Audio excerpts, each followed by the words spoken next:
এত বড়াই কিসের? বাবার হোটেলে খাও তো টের পাও না।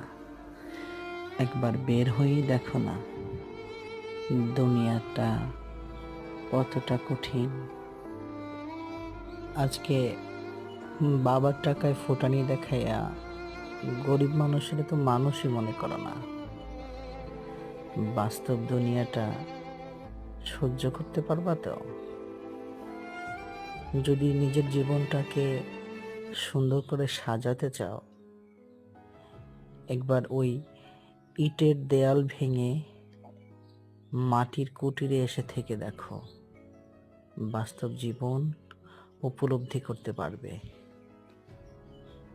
এই যে হাসিটা দেখছো না, এমন হাসতে হলেও না বড় হৃদয়ের প্রয়োজন, যে হৃদয় সবার থাকে না। কি মিষ্টি